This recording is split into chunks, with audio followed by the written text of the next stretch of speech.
Sejam todos muito bem-vindos e bem-vindas a mais um episódio de Origens, com Gabi Maciel e Lígia Zottini. E seguindo essa terceira temporada, Lemúria e Atlântida, que é só sobre isso que a gente falou essa temporada toda. Mas nesse episódio a gente tem algo que a gente sentiu necessidade de trazer, né, amiga? Que é sobre a parte mais pesquisável mesmo, né? De sítios arqueológicos, de documentos, de referências de povos originários ao redor do planeta inteiro. E a gente está adotando para esse episódio o livro que chama-se Atlântida e os Mundos Perdidos, né? Novas Evidências, do Frank Joseph. Vou deixar você se apresentar, falar um oi e a gente segue contando um pouquinho mais o que é o livro e quem é Frank. Olá, meus amores. Acho que Li trouxe, né, amiga, lindamente, dentro desses nossos estudos sobre origens, a necessidade que a gente teve, né, de apresentar os dois mundos para que vocês possam estabelecer as pontes entre o sutil e intuitivo e entre a ciência e a pesquisa, que aí a gente vai passar por vários universos, o universo da arqueologia, o universo da ciência, que hoje a gente tem de forma mais palpável, que é através do estudo de genética, né? E que a gente consegue cruzar as informações com aquilo que os povos originários contavam através das lendas, que é muito sobre o que o Frank traz aqui nesse livro, e que a gente vai... Vocês vão ver que a gente vai consultar muito ele, né, amiga? Porque como ele é um livro de consulta, eu falo que ele é um livro que quem gosta dos estudos de origens atlantes e lemurianos, vale a pena ter para você abrir o seu próprio campo de pesquisa para navegar naquilo que ressoa para cada um de nós, né? E assim, um pouco da história do Frank. O Frank é um americano, enfim, que teve o seu ápice do trabalho mais ou menos entre 90 e o começo do milênio. Ele foi, de verdade, o editor da Ancient America, que era uma revista que tem toda uma conexão com todo o universo ali de revistas, né, que tinham na época, que era por onde os saberes chegavam, né, se tornavam referência para o mundo ocidental.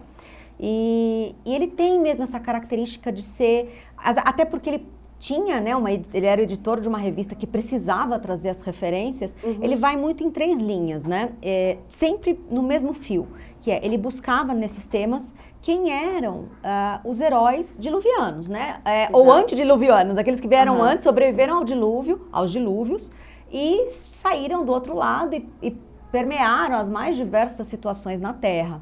Então, eu percebo que ele vai por três linhas. Uma é que a linha do panteão, das lendas, daquele lugar que era de adoração dos povos originários, dos mais diversos que existem. Ele vai pela linha dos pensadores, começando no primeiro deles, que é o Platão, né, que a gente reconhece como um pensador importante, que faz muitas construções, né, em toda a linha filosófica humana, né, desde geometrias e formas platônicas que você trabalha bastante nos seus temas, até essa coisa de futuros utópicos, desejáveis, que muitos são os meus temas, tem a ver com a cidade, né, utópica que ele traz na República, mas que não é Atlântida, que muita gente coloca na conta, né, ele não colocou Atlântida e o diálogo de Atlântida dentro da República, ele colocou dentro de outras cartas que a gente vai contar nessa história aqui.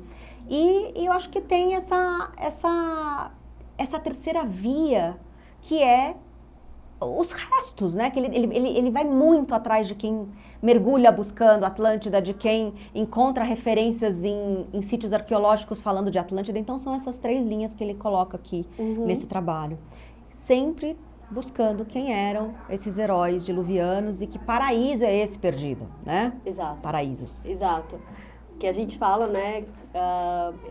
Eu, pelo menos nos meus estudos, e que a gente troca para casar o acesso e a intuição, são vários paraísos, né? E dentro até da própria pesquisa dele, dos registros, dos mitos das sociedades antepassadas, né, e dos nossos ancestrais ao redor do planeta, a gente tem várias referências de paraísos. E qual a versão, seja a versão bíblica, a versão pré-dilúvio, ou a própria versão de Platão, existe um denominador em comum, que é isso que ele traz aqui. Ele busca construir uma linha que dá sentido para a história, mas que vem de várias fontes. Então, tem fontes mesoamericanas, tem fontes do Oriente, as fontes europeias e das ilhas ali do Atlântico, as fontes africanas, mas são povos que não tinham contato físico, não tinha essa tecnologia, né? Enfim, a gente está falando de ciência, né?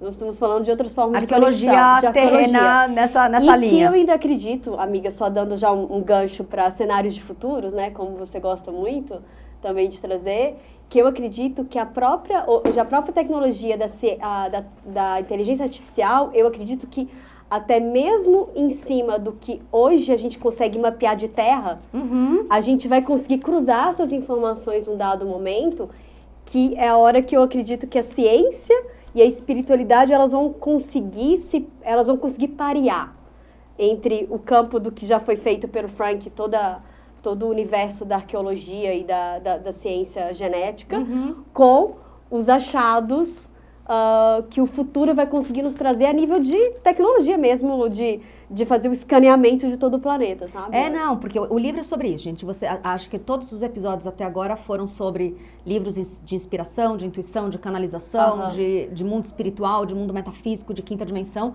Esse é um livro terreno. E assim, ele tem tantas evidências de tantas pessoas importantes na nossa história, seja importantes poetas, importantes políticos, importantes czares, césares, líderes, pensadores, arqueólogos, que chegavam céticos para buscar essas evidências e depois que entra numa linha de vou ler todas as evidências, já se rendem e falam, olha...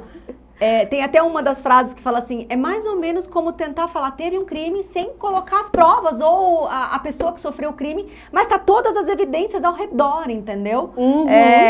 Que aquilo aconteceu, né? Talvez não seja o melhor exemplo, mas eles usam aqui nesse livro exatamente em relação a dizer, tá aí. Então eu vou começar, né, antes da gente entrar, porque a gente vai, nesse episódio aqui, a gente vai cobrir até o capítulo 4, e a gente vai fazer um segundo episódio, fechando o resto do livro. Pulando uma parte importante dos cristais, que a gente quer gravar episódio só sobre ele. Mas eu vou começar então, tá? Tá bom. Ele tá na página 20 do livro, para depois quem quiser comprar. Ele tá super acessível, a gente encontrou esses livros aqui. Ele participa agora quase da propriedade da humanidade, né? Que a gente encontra hoje naquelas bancas que estão, sei lá, eu comprei no metrô pra gente aqui, esses 2 livros. Então ele é super acessível, eu acho que já tá dentro do lugar de pertencimento da humanidade. Então ele diz assim, esse livro ele traz perspectivas sobre as origens humanas, né, a origem da humanidade. Então ele fala que ao longo das páginas seguintes, que está logo no começo, na página 20, são apresentadas algumas das descobertas mais emocionantes e recentes, que pela primeira vez tiram lugares como Atlântida e Lemúria e outros reinos da fábula, trazendo-os de volta à vida após séculos de negligência ou mal entendidos. Em suas histórias, vislumbramos não apenas nossas origens humanas como raça civilizadora, mas também o surpreendente reconhecimento de paralelos e padrões com a nossa própria crise ou as crises atuais. Conforme revelados à luz da nossa investigação, os lemurianos, em especial, os atlantes, não surpreendentemente modernos, e não apenas por causa da sofisticação tecnológica que desfrutavam. Assim como nós, eles enfrentavam alternativas importantes entre segurança ou liberdade, autoindulgência materialista ou idealismo de si mesmos. Podemos nos identificar com eles porque nas escolhas que fizeram e nas consequências que confrontaram, são muito parecidos conosco. O passado, por mais antigo que seja, não morre. Ele foi vivido por nossos semelhantes e separados de nós apenas pelo tempo. O resultado de suas ações e energias formou e continua a formar nosso mundo e o futuro. À medida que o drama das suas sociedades esplêndidas e surpreendentemente avançadas é mais uma vez representado em nossa imaginação, algo de sua terrível grandeza e de seu destino violento mexe com nossa mente e nos incita a graus mais elevados de curiosidade, e aqui eu faço um parênteses de consciência. Atlântida e Lemúria, entre outros, certamente vivem em nós, seus descendentes. E aí eles começam o capítulo 1 falando sobre, né, Atlântida e Lemúria segundo essa linha aqui. E aí eu vou trazer alguns pontos e vou deixar a Gabi falar sobre eles. Ele começa fazendo a descrição, né, no capítulo 1, Gabi, da capital, baseado sim no documento de Platão. Então, assim, para quem quiser ter referências muito específicas do por onde caminhar, eu acho que tem tanto o documento, né, platônico que fala sobre... ele que é o Crítia, né? É um diálogo que ele tem ali, quanto o Timeu. Procurem aí Platão e Crítia, Platão e Timeu. E o que você vai descobrir é que todas essas especificidades que a gente tem hoje, desde o desenho da Disney, que coloca lá os círculos concêntricos, é descrição de Platão, tá? Tanto que eu estava revendo o desenho da Disney essa semana para o episódio, e começa, os primeiros dizeres é a linha platônica explicando como é que é nos círculos concêntricos. Então ele vai aqui dizendo assim, olha, tinha lá a ilha de Atlas, né, que é um dos filhos de Poseidon, que enfim, dentro do panteão que a gente entende grego, a gente traduz isso, não necessariamente eles tinham esses nomes na Atlântida, né? E aí ele fala assim, olha, ao sul desse complexo, desses círculos concêntricos, era mais agrícola, ficava uma parte da cidade de Atlântida, né, a capital de um império oceânico que se estendia da Itália a leste até a península de Yucatán a oeste.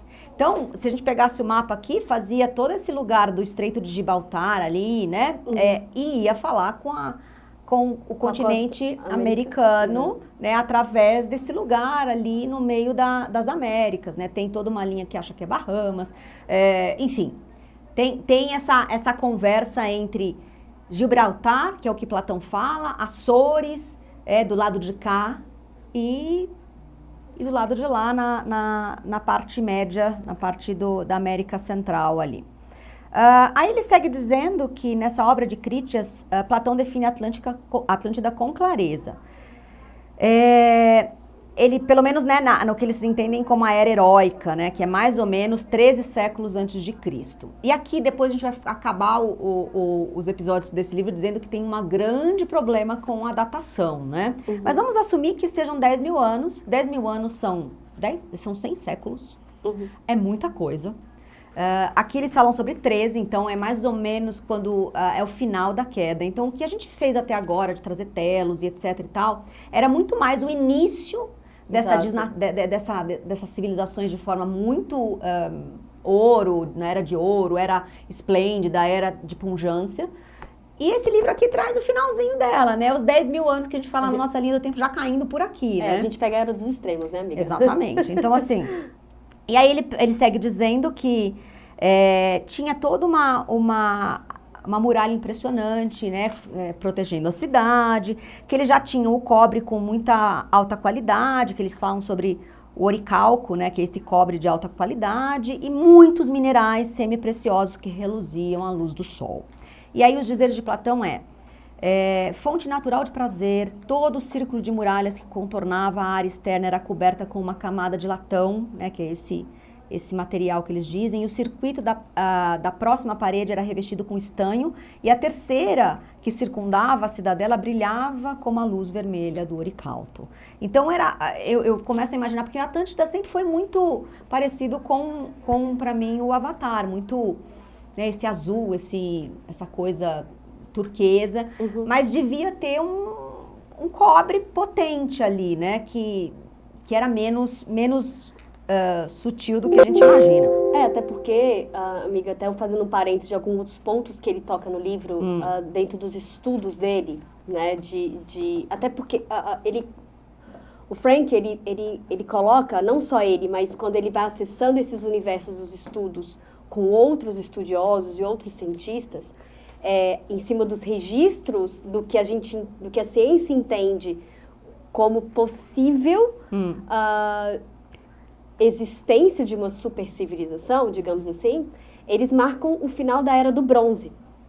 E o final da Era do Bronze, e o bronze é a mistura de cobre e estanho, era, teoricamente, uma liga metálica que era usada em Atlântida. Tanto que foi uma das justificativas para esse grande processo migratório entre os povos, para a saída de Atlântida, para buscar essa matéria-prima, que era existente na América, né, e o cobre na América e o estanho na Europa, e aí eles buscavam para fazer essa liga que estava presente em Atlântida. Até o bronze, né, foi um dos meus objetos de estudo quando eu li esse material, o porquê dele.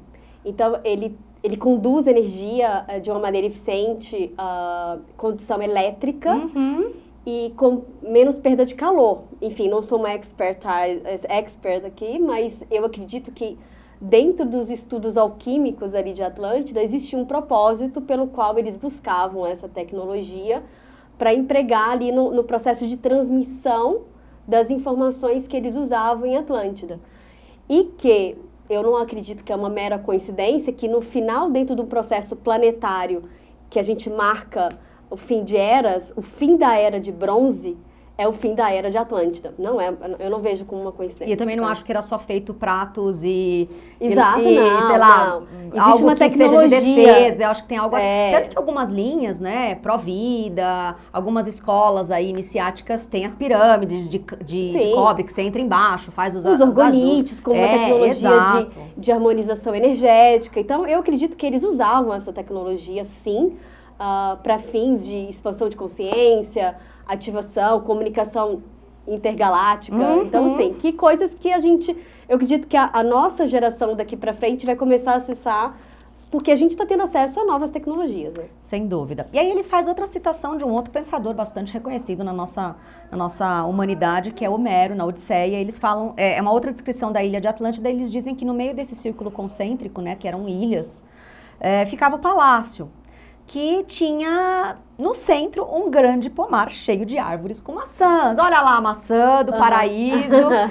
Vão chegando aí essas conexões, porque isso é um ponto central lá pra frente, nos capítulos. E ele falava sobre o tempo todo misturar ornamentos com árvores frutíferas, que a gente também perdeu, né? Eu sempre me questiono por que nas ruas não tem uma árvore de flores, uma árvore de frutos, e parece que tinha um equilíbrio ali ao redor dessa conjunção ali perto enfim, né, do castelo e das ilhas. E tinha fontes, tinha um bebedouro pelas cidades inteiras, então tinha essa preocupação da nutrição estar acessível para todo mundo, né, sendo parte da abundância de uma sociedade que pensa não só no mercantilismo da nutrição. Ele segue um pouco mais para frente, né, dizendo mais sobre os antigos arquipélagos, né? E aí ele já vai trazendo a conversa dele para o lado de Lemúria. Pelo que eu entendo aqui, me corrija, amiga, porque você tem mais sabedoria nesse tema, ele entende o Lemúria menos como um continente que a gente reconhece, né? Eu também reconheço por todos os estudos que você me proporciona, mas ele fala muito mais, exatamente porque é o final da Lemúria, que a Lemúria era um conjunto de arquipélagos, era menos sobre um território grande. Ele traz aqui, né? Talvez Mu e Lemur explique, não sei. É que ele traz aqui nesse começo, né, que a gente está abordando, Lemúria como uma cultura, espalhada e não como um continente propriamente dito. E a gente volta num ponto que a gente já tocou em alguns outros momentos, até nos episódios que estão no ar agora com Vanessa e Ronaldo, né? Em que a gente tem uma dificuldade de mensurar pela ausência de registros de construções, né? Apesar de que aqui ele dá muitos highlights, e por isso que a gente super recomenda essa leitura, de lugares no Pacífico, de construções que não temos respostas científicas para uma civilização que, se a gente colocar nessa conta do que a gente está falando da Era do Bronze, que acabou lá em 5.000 anos atrás, não se tinha tecnologia para aquilo, né? De construções magnetizadas, como em Tonga, né? Que são construções em que é uma liga que mistura cristais para fazer exercícios de expansão de consciência, né? Acredito eu. E que como viveram vários cataclismos ali, assim como teve em Atlântida, mas por questão de comunicação com quem foi o grande armazenador de registros que foram levados para a Europa, essa distância física realmente dificultou ao longo vamos colocar nessa conta que ele traz aqui de 5.000 anos, dificultou os acessos. Tanto que aqui mesmo, quando ele traz dos estudos que alguns estudiosos foram para templos budistas, e que o que se acessava lá, você não podia sair de lá com aquilo, a gente tem esses clusters, né? Esses núcleos muito bem fechados, de informações que até hoje a gente é tipo a biblioteca secreta do Vaticano. O Dalai Lama falava sobre porque ele fala algumas cidades, né? Então tem toda a parte oriental de Shangri-La, que é barra, a gente já falou bastante, Shambhala, que ele falava assim, cara, você tem duas formas, você precisa das duas coisas para chegar lá. Né? Você vem aqui meditar, você vai chegar num corpo mais sutil, né? Não é físico, mas precisa ter conexão kármica. Senão você pode ter o corpo mais sutil dos lamas e você não chega lá porque você não tem conexão kármica com a cidade. E aí também, dentro de Lemúria, ele fala sobre Okinawa, que é aquela ilha linda, né, no final do Japão ali, que fala, gente, parece o outro lado, né? Exato. Super havaiana, que tá grudando um lado com o outro. E porque eu sinto que essas conexões, como eu vejo, tá? As conexões entre esses povos que habitaram o Pacífico. Num dado momento que ele até traz uma menção que no processo de talvez entre 10 mil e 5 mil anos, que começou, porque diferentemente de Atlântida, que foi um colapso fatal, geral, rápido, em Lemúria foi um processo lento, gradual de subida. Então, as próprias civilizações que habitaram ali, elas foram se adaptando ao processo, que é mais ou menos que a gente vive em algumas oitavas acima aqui do espaço-tempo, que é o que eles vivem. A Polinésia, o próprio Japão, o Havaí, menos Austrália, né? Que eu acho que a Austrália é um capítulo à parte aí, a ser explorado, mas eles convivem com esses... Eles têm a consciência dessa adaptabilidade aos cataclismas. Japão, né? Japão, a habilidade que eles têm de reconstrução dá um banho na gente aqui, entende? A própria filosofia chinesa, né? Eles têm um império que ganhou o mundo há 5 mil anos atrás, eles acham que é só um ciclo, eles vão voltar. Exato. 5 mil anos de império. Então, esse processo da adaptabilidade territorial, a gente consegue entender como que operava isso lá atrás, porque a consciência que eles tinham perante a natureza era diferente dos Atlantes. E aí a gente vê que, ele diz no livro, que o mundo ocidental, a história do mundo, né, o herói diluviano do mundo ocidental tem a ver com os heróis atlantes.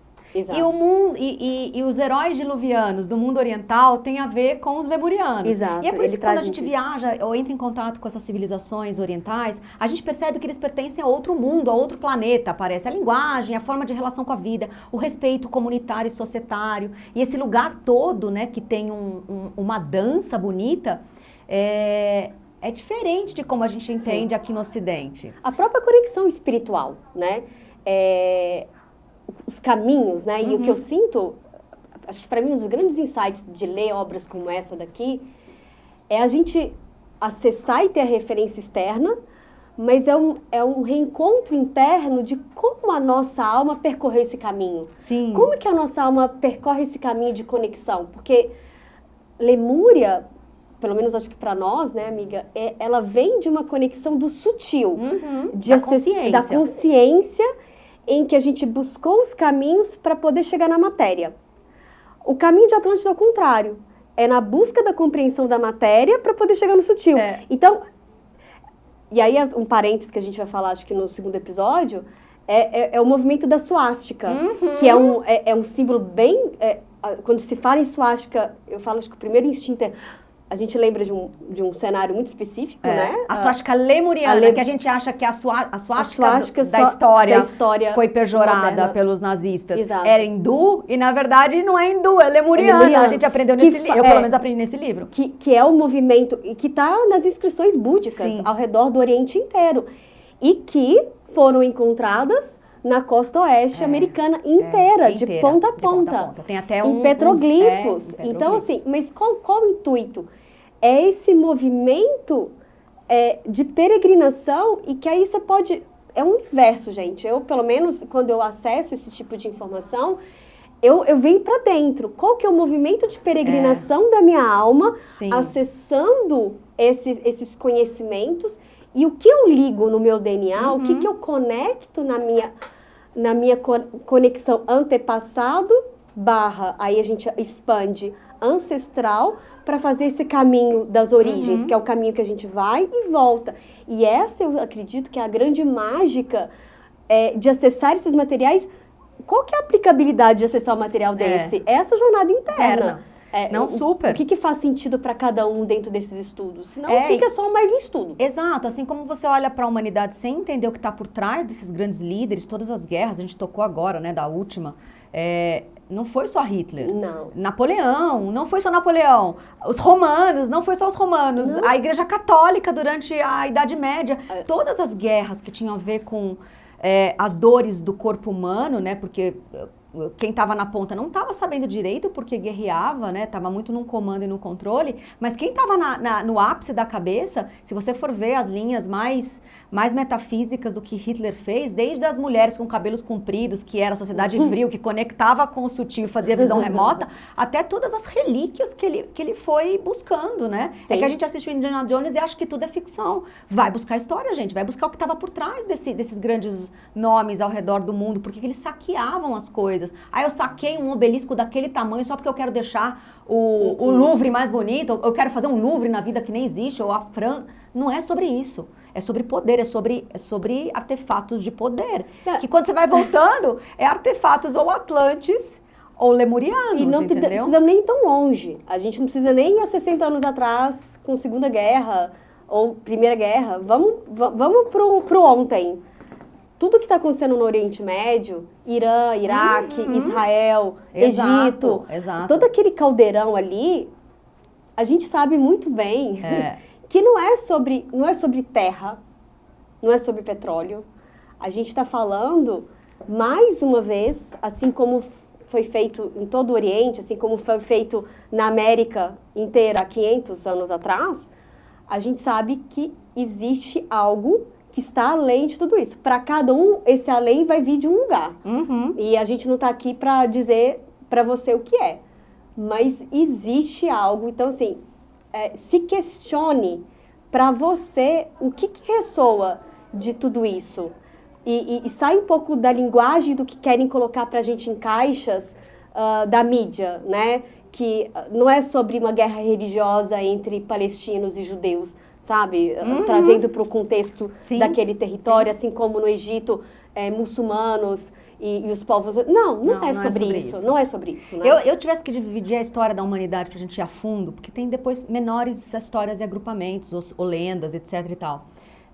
Mas seria, vá atrás de Atlântida, que está, né, nesse lugar ocidental, vai atrás de Lemúria, que está nesse lugar oriental, e vai atrás dos babilônicos, mesopotâmios e Anunnakis, que está nesse grande caldeirão do Oriente Médio. Para mim, são grandes tríades apagadas da história da humanidade, mais próximas da gente. Mas vamos seguir aqui. Vamos. Ele continua dando classificação aqui naquilo que a gente já divide há vários capítulos aqui, que é quem eram um e outro. Então ele fala assim, eram duas civilizações bem diferentes. Os Atlantes eram um povo imperialista, tecnologicamente avançados, materialmente sofisticados, construtores de cidades e monumentos impressionantes, interessados em riqueza, poder, cultura e expansão externa semelhantes aos romanos, que vieram muito tempo depois. Poucos desses valores eram apreciados pelos lemurianos. Praticamente a única coisa que compartilhavam com a Atlântida era a habilidade marítima. E aí ele segue dizendo que o objetivo dos lemurianos, ao navegar para outras partes do mundo, era espalhar os princípios de suas crenças espirituais. Enquanto os atlantes eram navios de carga oceânico e depois, lá para frente, a parte mais bélica da coisa, né? Eles falam que esses lemurianos construíram estradas impressionantes, como as que ainda podem ser visitadas em Tonga, que você disse, na Micronésia, né, a ilha de Malden, para quem gosta de referência. E erguer edifícios e esculturas monumentais, como atestam os colossos da Ilha de Páscoa, a cidade de cristal magnetizada de Namadol, nas Ilhas de Carolinas. E aí ele segue dizendo que quem quer ver parte da civilização perdida de Mu está hoje nos museus da prefeitura de Okinawa. Bom, seguindo a história, a vida espiritual lemuriana, que eu acho que aqui faz um pouco de diferença o que ele traz, porque no final das contas, vamos ver que a parte Atlantes aqui é o finalzinho, a gente vai chegar quando eu falar dos rituais espirituais dos Atlantes, que é já uma Atlântida distorcida. Assim como o que ele faz pela vida lemuriana espiritual, também não é toda a Lemúria que a gente conhece lá do Telos, entendeu? Porque do jeito que ele coloca aqui, não é tão diferente de povos originários que basta estar na natureza, em contato com os 4 elementos e as coisas alquímicas acontecem. Isso é verdade. mas eu acho que tem toda a minha dificuldade, né? Não é simples. À medida que a gente vai vendo que o planeta cai em consciência também, né? Muda a frequência porque os habitantes têm consciência bastante endurecida. Então, todo mundo vivente, e nós somos parte dessa grande Gaia vivente, baixa a frequência para que as consciências não tenham acesso a esse poderio todo. Para mim, a Lemúria, que me faz todo sentido ser altamente natural, né? É aquela cujos corpos eram aqueles do começo, Sim. super sutis, onde ele, eu quero viver uma experiência na matéria, eu densifico e fico mais material, depois eu volto a ser mais sutil, ou seja, os intempéries de uma natureza não sofrem os corpos, então eles não sentem tanto frio, eles não, até porque o frio também é super diferente quando você está em harmonia, em consciência com o planeta, os animais não são ferozes, não tem a fome. Agora, viver no final, como ele descreve aqui, que Lemúria vivia, que era umas taperas, umas coisas muito baseadas na natureza, é estar muito refém de uma natureza que já não é mais harmônica, porque você não é harmônico enquanto ser. E aí é onde a Atlântida faz mais sentido, porque ele domina aquela natureza ao redor para o seu próprio benefício. E é onde a gente está hoje em dia. Né? Exatamente. Voltar para o natural não é a resposta sem o avanço consciencial e científico, né? Então, para mim faz muito sentido voltar para a natureza e para o natural, quando a gente estuda biomimética, quando a gente estuda design biofílico, simplesmente vestir uma roupa e ir para a natureza hoje, que é altamente não entendível e não está em contato com os nossos corpos da forma mais amistosa como era no início da Lemúria, não tá, para mim não tá aí a resposta, entendeu? Eu sinto, né, amiga, também, que falar desse lugar... como ele traz aqui também, que ele mensura, né, que Lemúria tinha muito menos de construção e muito mais de espaços de conexão, né, Sim. que os templos de meditação, de expansão de consciência, de acessos, né, tanto que quando ele faz essa analogia dos círculos concêntricos e dos obeliscos, centrais, para que as pessoas pudessem acessar. E quando ele traz aqui também dos cristais magnetizados, o magnetismo a gente sabe e tem consciência que é através do magnetismo que a gente consegue acelerar a nível celular o nosso campo eletromagnético para a expansão de consciência, e não só a expansão de consciência humana, mas entendendo que a gente tem um campo toroidal, que a gente está retroalimentando a Terra e o Universo. E em Lemúria... existe um grande marco para mim quando ele traz esse processo, que era o que eles já estavam prevendo, que mesmo em Lemúria a gente teria esse grande rush de queda em Lemúria, e que esses portais, eles permaneceriam ativados para o que a gente está fazendo hoje na Terra. Perfeito. Tá? Não, perfeito, amiga, acho que é isso. E aí ele já entra no capítulo 2, né, que vem falar um pouco aqueles que viram Atlântida. E aí começa, a cabeça mestre é o Platão, e eu vou destacar uma frase que ele coloca lá na página 37 da foto de Platão, dizendo assim, Platão não inventou a Atlântida. Exato. Como uma fantasia utópica, quanto a maioria das linhas da filosofia acadêmica tenta colocar. Um exame minucioso do seu relato, das suas obras, revela que ele citou a Atlântida como exemplo histórico, e não na República, quando ele introduz o conceito de utopia, de mundos utópicos e reinos utópicos. E ele fez isso como exemplo histórico para ilustrar os ciclos de ascensão e queda de civilizações. Muito mais para sejam melhores versões do que essa, porque é isso que acontece quando a famosa frase, né, melhor da tecnologia e do progresso encontra uma humanidade cuja consciência é baixa. E aí ele segue falando uma coisa que é muito interessante. E aí eu vou ler de novo, porque eu acho que lá na página 38, para depois quem for acompanhar com o livro vale ver as referências. Ele fala que Platão não visitou a Atlântida, como muitos tendem a entender que aconteceu. Não foi ele. Na verdade, esse relato foi notavelmente levado a Atenas por Solon, no final do século V a.C. O mais importante reformador jurídico da história grega viajou pelo Egito por volta de 470 a.C., enquanto os colegas legisladores debatiam suas propostas abrangentes lá na terra natal. Durante as viagens, Solon visitou a nova capital, Sais, no delta do Nilo, e lá entrou no templo da deusa Neit, e teve um acesso à história de Atlântida por meio de um relato hieroglifo inscrito nos pilares. Então, Solon também não visitou Atlântida. Voltando à Grécia, Solon elaborou um rascunho detalhado de tudo o que havia aprendido sobre a Ilha Perdida para um grande épico que planejava compor. Além do seu papel como grande legislador, Solon era conhecido como o primeiro poeta do início da civilização clássica. No entanto, morreu antes do projeto ser concluído. Felizmente, suas anotações foram preservadas e repassadas a Platão, que nela baseou seus próprios diálogos.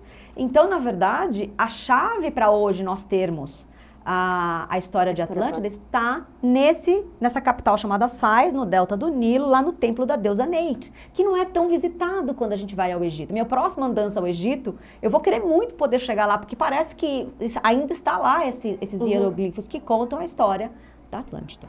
E a partir daí a gente sabe da história, porque é a parte híbrida Atlante-egípcio que teve, enfim, na nossa linha do tempo. E se você parar para pensar nesse processo, que ele também menciona aqui na sequência, quando ele traz a questão de que não se precisaria, até porque diante do que esses povos se comunicavam, que era telepaticamente falando, eles tinham um nível de consciência maior, e ele faz um gancho de que em Lemúria, os lemurianos começaram a deixar os primeiros registros de escrita que não eram para eles. Sim. Na realidade, tudo isso que a gente está acessando aqui não eram para eles. Eles estavam deixando os resquícios para que a gente pudesse reconstruir essa história de volta, entende? Com certeza. Então, é tudo isso. Essa sua vontade de querer ir para lá, a nossa vontade de recontar, é sobre o que Platão, por exemplo, o mesmo caminho que Platão fez, que ele não precisou ir, mas ele foi eles foram nas fontes. Ele voltou até lá Ele voltou atrás, Então, é sobre isso. O que nós estamos fazendo é o que eles fizeram há anos de existência atrás. É isso. Para recontar algo que, para eles não precisavam daquilo. É muito mais pra gente do que para eles. Exato, eu acho que você fala sabiamente quando você diz assim, olha, os lemurianos tiveram mais tempo, eles já sabiam do capital. Eles começaram a cristais, coisas mais sutis, né? Picos da natureza, seja os ápices das montanhas, aquela coisa toda, tem essa beleza lemuriana, o mapeamento das linhas, né? Os Atlantes, a gente só sabe que a Atlântida existe, eles não deixaram tanto dos cristais, porque na verdade os heróis né, que sobreviveram ao dilúvio, foram para esses lugares aqui e trouxeram pra gente essa relação, entendeu? De pirâmide, de tecnologia, que você fala, nossa, se você tiver 2 minutos a mais debruçado sobre o que são as tecnologias que se encontram em todas essas civilizações perdidas, não dá para acreditar que pertenciam a coletores, nômades e afins da época, né? Exato. E aí ele fala um termo que eu gosto não, né? Mas que me impressionou, que para os geólogos é difícil imaginar uma massa de terra desse tamanho, porque ele fala, Platão fala que sucumbiu um dia e uma noite, né? Em um único dia e uma só noite, como é que sucumbe, né, uma parte enorme de terra. Mas quando consideramos a magnitude da violência geológica, esse é o termo que me tomou aqui, que atingiu o leste do Oceano Atlântico no período do final da Atlântida, veja no capítulo 3 lá na frente, esse súbito desaparecimento do Império se torna mais crível. Então eles falam desde erupções vulcânicas em conexão com cometas, foram várias coisas acontecendo ao mesmo tempo. E aí ele diz assim que um dos detalhes mais reveladores do Timeu, que é o outro diálogo, é o Critia e o Timeu, né, do Platão, é a menção do continente oposto. Então Platão, olha, antes de qualquer descobrimento das Américas, Platão já dizia que existia uma relação já com o continente oposto. Sua inclusão sugere que os antigos gregos sabiam que havia algo do outro lado do Oceano Atlântico 2000 anos antes do Colombo descobrir, né? Nessas relatos de Platão. E aí, amiga, né, se a gente for falar sobre um processo também que ele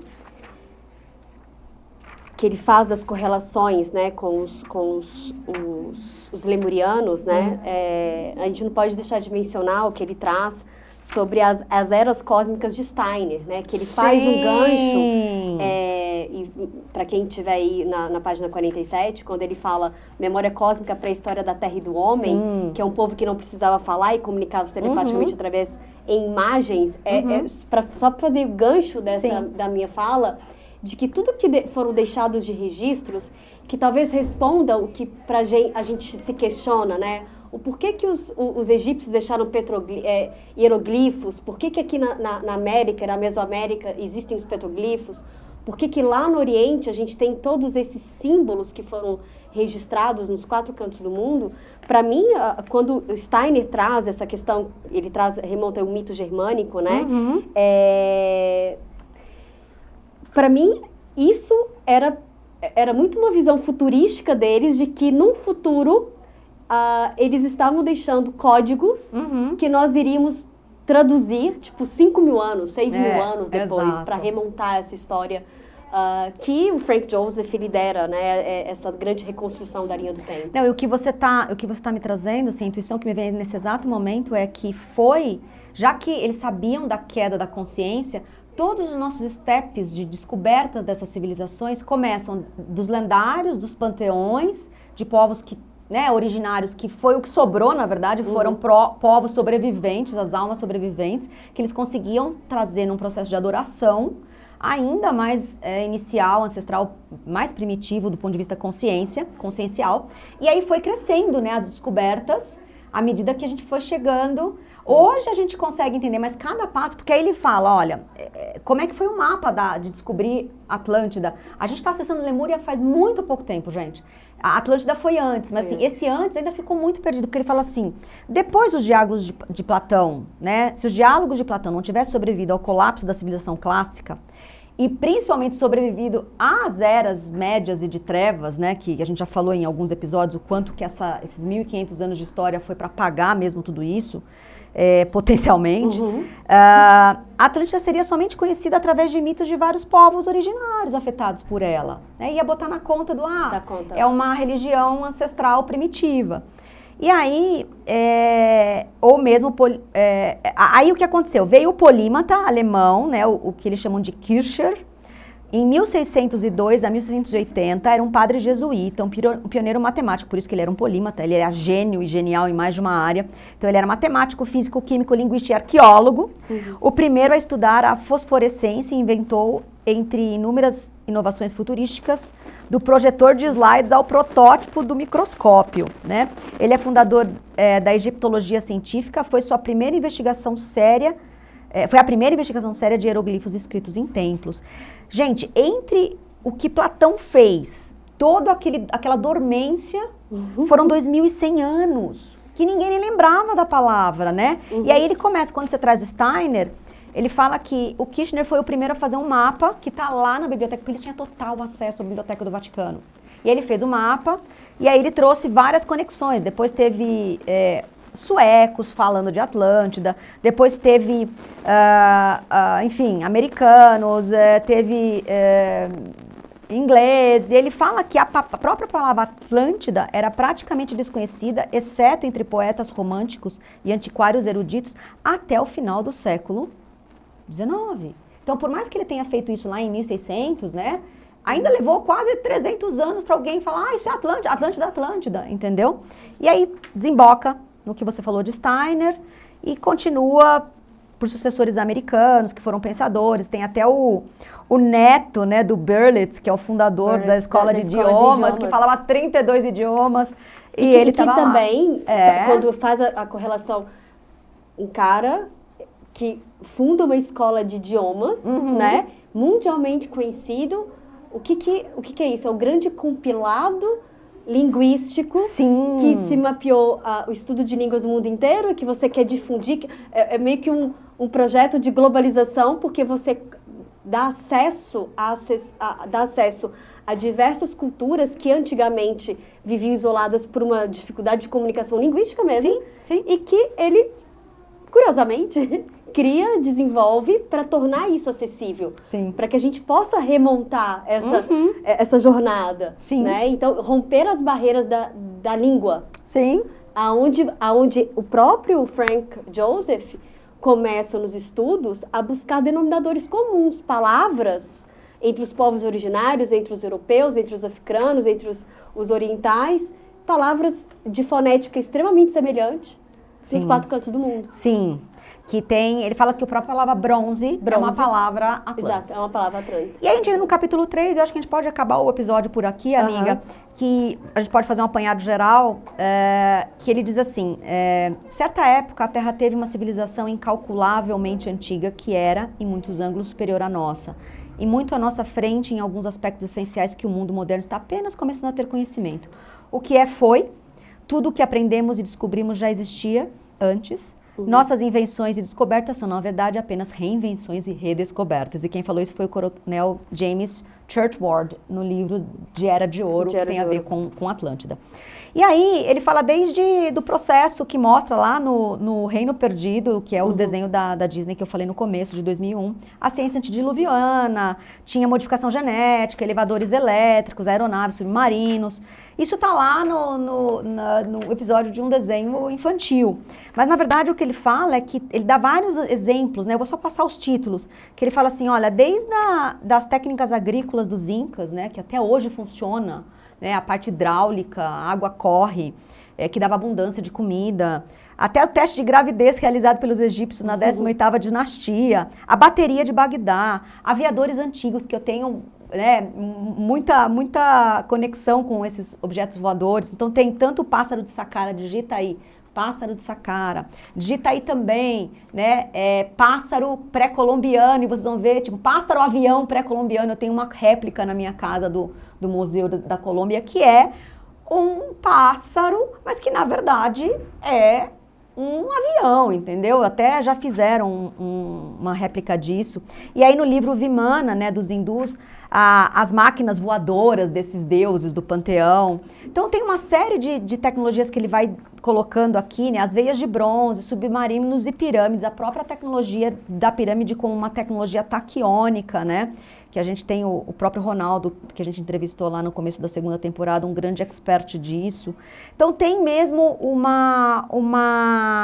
milhões de evidências ao longo do processo dessas tecnologias de ponta que não fazia sentido na linha do tempo para seres que eram... Não está cronológico na raça humana, né? Se hoje a gente é capaz de fazer o que a gente faz, a gente assume que quem estava 5.000 anos atrás era muito inferior. E quando você vai a esses sítios arqueológicos, assim, tem um vale, né?